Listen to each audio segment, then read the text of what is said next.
अगर आप चाहते हैं ज्योतिका म्यूजिक का ऑडियो व वीडियो सबसे पहले आप तक पहुंचे, तो लाल बटन को दबाकर चैनल को सब्सक्राइब जरूर करें और बेल आइकन दबाना ना भूलें।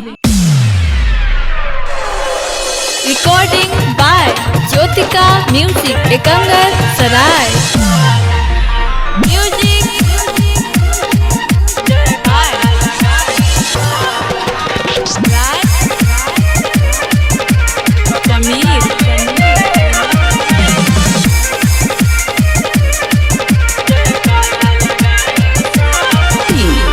हमरो लेके चला माई के दर्शन करावे रात में। हमरो लेके चला माई के दर्शन करावे रात में। तो कलसा लेके हाथ में जयकारा लगाई साथ में। तो कलसा लेके हाथ में जयकारा लगाई साथ में।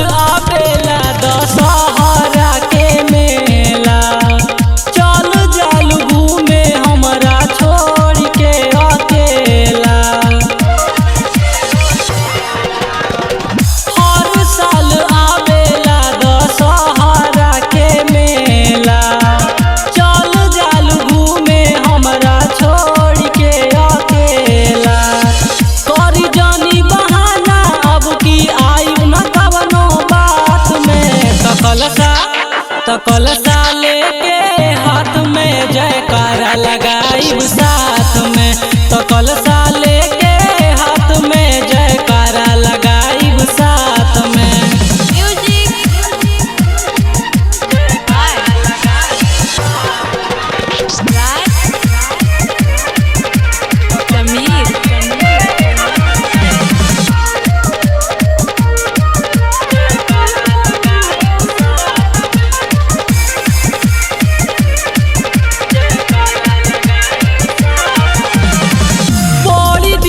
हमारो मन में रहे अरमान हो, बेटा खातिर मैया जी से मांगी वरदान हो।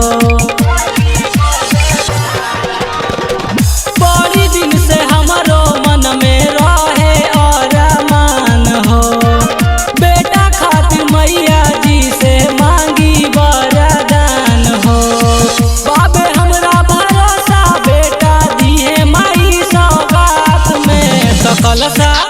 तो कलसा लेके हाथ में जयकारा लगाई साथ में। तो कलसा लेके हाथ में जयकारा लगाई साथ में। Jyotika music present.